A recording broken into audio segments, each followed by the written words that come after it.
What is up, everybody? It is Patriel, and today I am going to be doing, as promised, my 500 sub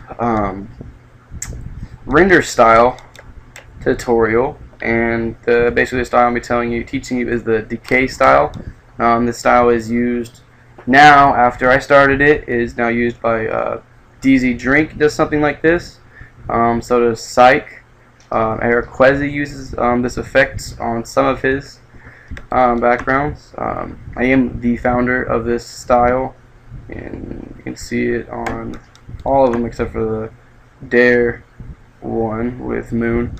But yeah, with the little break in the middle, and gonna teach you how to do it. There's actually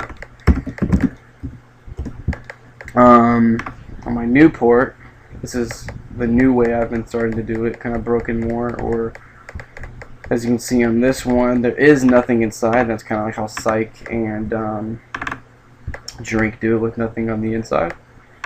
So to start the tutorial, we're just going to get a logo. For this logo, I am just going to use Phase. Why not? Phase logo. Let's get a camera in here. Great. Camera. Line it up, middle. Alright. Sorry, I like to.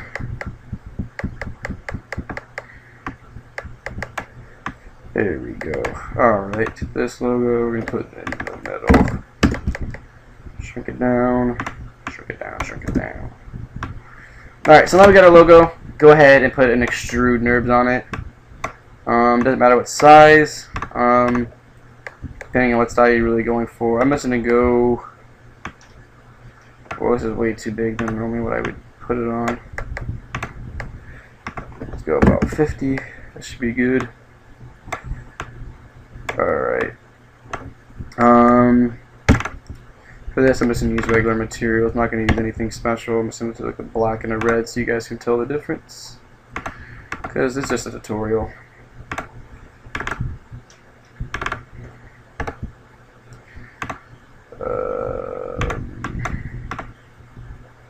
Cool, that's fine.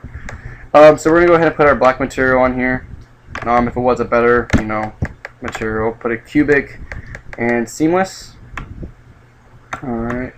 Then we're gonna go ahead and copy and paste this extrude NURBS, drag our other material on, and we're gonna go ahead and make this one 40 and drag it back 5.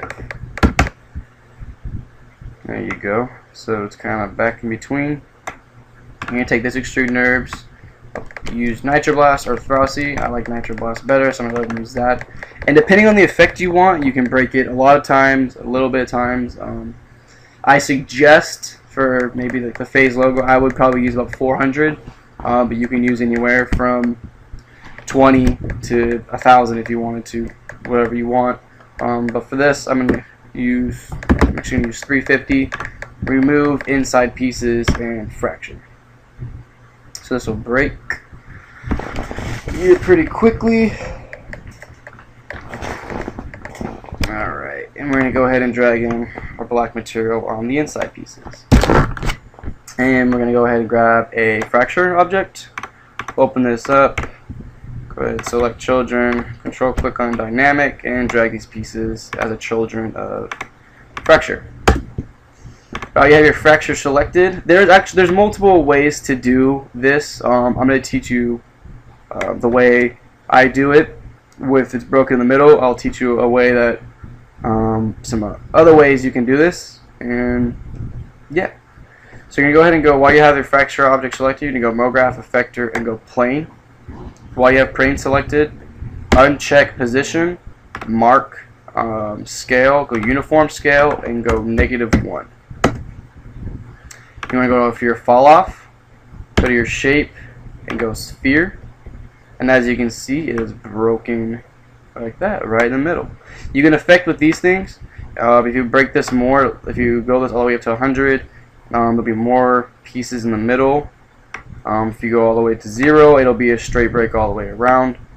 Messing with this makes it bigger and smaller. and this does the same thing. Where is it, like where it actually breaks from. You can mess with different stuff like that. Another way you can do is another effect you can add onto this just to give it a cooler effect. It's kind of like my synergy one. If you go back on effector, or on your fracture, go MoGraph effector and go random, and then go to your parameter. I go to my parameter position size. You can always go to your effector and bring it down, but I don't like to do it that way. I like to go into here because then it's more, whoa, it's more controlled. And there you go. That is one way you can do it. Obviously I have really crap materials on, but that is one way you can do it. Let's go ahead and hide this, and this is without the random effector. Now also what you could do is you can change this to a linear mode, and this one linear mode they have right now is that when you first go to it, it'll be at Z, and as you can see, if you move this back and forth, it'll kind of break. And so you can do something like this where you'll see if you kind of have a half broke and it'll look like there's lava pieces. Why is that taking so long to render? But yeah, look, there's lava, like rock pieces in the lava if you're using a lava material. You can go ahead and change this to change your orientation to either one of the Y's. If you just invert it, it doesn't really matter. And you can go like this, and now it looks like half of it is rock and half of it is not. And you can go like this, take that off, just for different effects. You can also go back onto your effector on your fracture object, put in another plane object, do the same thing in your parameter, untracked position, mark scale, uniform scale, -1, fall off, and go to another linear. And bring this one up. Here you go. If you bring both of them down into here, as you can see, you can have you can make lines of so only fracture in the certain parts of it.